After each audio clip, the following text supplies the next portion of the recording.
If you're new in town or just new to this whole podcast thing, you're tuning in to Law by Night, the podcast that discusses all things vampiric with no fear of breaching the Masquerade.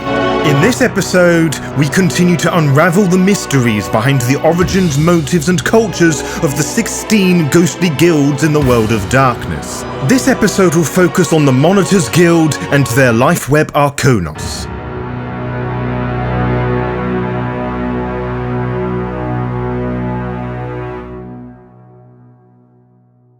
Fetters are arguably some of the most important aspects of a wraith's existence. Well, the initial years. The strength they have in items, places, and people keeps them bound to the Shadowlands. A wraith knows when there is destroyed or in danger, but other than that, there is little a wraith can do to manage their own fetters. If only there was a way to monitor the life of fetters aplenty, like they were some part of a web. Oh, come on now. You must have got what I was getting at. No? Well, I will put it plainly. There is a way, and that is through the Lifeweb Arcanos, overseen, developed, and nurtured by the Monitors Guild. Of course, great power comes with great responsibility, and the Monitors lack a lot of that, as they are one of the criminal guilds. Or is this some sort of ruse? How about we work out together, dear explorer? To start us off, we should ascertain what exactly Lifeweb is and what a wraith can do with it. In its most basic applications, Lifeweb is the Arcanos that deals with fetters. Many would believe that it is the Arcani's only use, as I just implied to you moments ago. That, dear explorer, was just a ploy to get you to sit up and pay attention. Honestly, what is wrong with that posture? Anywho, there is more nuance to be found with Lifeweb, as is the case with most Arcani. Remember that not all fetters are personal belongings. Some are places that, in turn, can become haunts or other people. The most advanced applications of Lifeweb can take a willing mortal soul and turn that into a fetter, which is useful for any sort of espionage. They can also do the opposite, sever the ties to one another, only if the wraith is in the presence of the fetter in question. As such, monitors either belonging to the guild or just someone that is experienced with the Lifeweb Arcanos can interact with fetters and the surrounding area. Some are able to take this a step further and communicate through the fetters, which I can tell you now is quite the frightening party trick. So you see, Lifeweb isn't just a fetter radar system. What it actually does is allow one to recognize, explore, and understand the ties between wraiths and the living world. A wraith versed with Lifeweb can feel the energy of their fetters. We have found that some are able to locate their fetters from a distance, almost as if it was some sort of sixth sense that allows them to keep watch of said fetters. Of course, misreadings can happen, and one can lose sight of their fetters for an indefinite amount of time, or, in the case of an early example, sever the ties to their own fetters. Wraiths with Lifeweb can also work out if their fetters are being tampered with by another monitor, though I have to say it's pretty straightforward to work one out. They don't blink. Ever. Not even when they slumber within their own fetters, forever mindful of the fetters they watch over. Some monitors are fascinated by the Arcanos' symbolism and affect styles in which webs and spiders feature prominently. Older members of the guild find this particular gauche a taunt for the many wrestlers who dislike the guild. But where does this disdain come from? How did the monitors come into being? Well, it is our understanding that one of these proto-guilds, whose name and records have been washed away from the annals of history, were the progenitors of Lifeweb, but it would be the monitors that claimed it.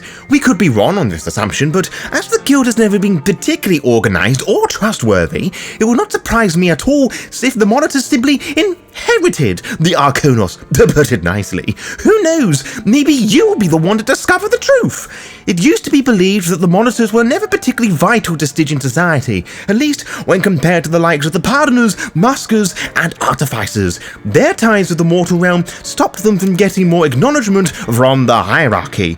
They often trained their members as reapers, thus holding considerable influence over the lemurs, wraiths who have been removed from their coals and retain, if not most most of all of their fetters. While some elements of this are true, particularly their work as reapers, that is not the entire truth.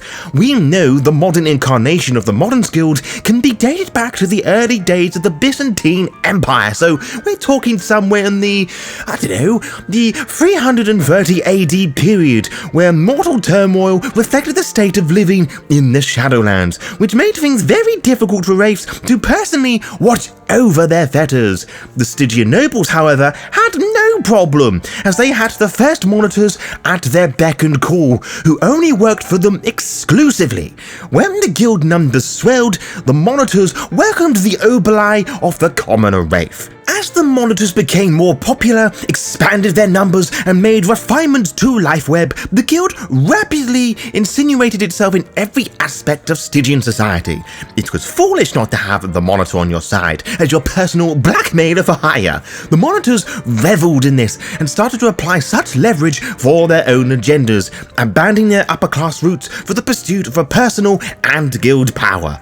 The monitors carried on with this for centuries, and when you spend those long threatening people, it leaves somewhat of a reputation. Their allies got shorter, and it became more difficult for them to operate, though the monitors are allied mainly with the spooks, which was tested during the Great War. Anyway, ramblings aside, many a Stygian official thought the breaking of the guilds was a way to escape the blackmails, but it only just encouraged them to go even further. Many are still in hiding. This paranoia, built upon years of misdeeds and abuse, have been fed down into the Monitors Guild of today. Sure, some were taken in by the Legion and still carry on with their soul gathering, but the guild wraiths are fiercely protective of their profession. They would teach others the basics of their Lifeweb arts, but that is all. Only when the teacher is certain of the pupil's trustfulness will they be able to learn more of the higher arts. There is another for this, and that is the Monitors Guild view themselves as guardians of the dead, making sure that no more souls seep into oblivion. Depending on the guild wraith in question, one would fit neatly into one of four factions. The Mentors work to locate and reap new wraiths and acclimate them to the Shadowlands, either to rebuild the guild's reputation through good works or gain early leverage over fresh Lemurs. Marmarians carry over the Monitor's unsavory tradition of political meddling, occasionally coalescing into short-lived cabals that dissolve into frenzies of backstabbing. Spinners try to stick to business, offering Lifeweb services and rarely instruction for hire, and the Shugagumo, which I've probably mispronounced horribly, are Lifeweb-empowered petty criminals, running protection rackets on wraith fetters or linking victims to fetters that are about to be destroyed. But I suppose that is the guild down to a T. They are a multifaceted jewel of treachery and plotting. Amongst their numbers is the occasional shining altruism or plodding tradesman that wants to do good, but at the end of the day, the Monitors play a dangerous game and know it. There is much more to be gained from having hundreds of people in your back pockets out of fear than there is through respect. Loyalty must be earned, yes, but it is much harder to shake off the fear of someone who can make life very difficult for you, or worse. To be kept updated, follow the Law by Night VTM Twitter and Instagram pages to find out when we will upload each episode. You can also find out by subscribing to the YouTube channel and clicking on the little bell, as you'll be immediately notified when the latest episode is live. Until next time, farewell.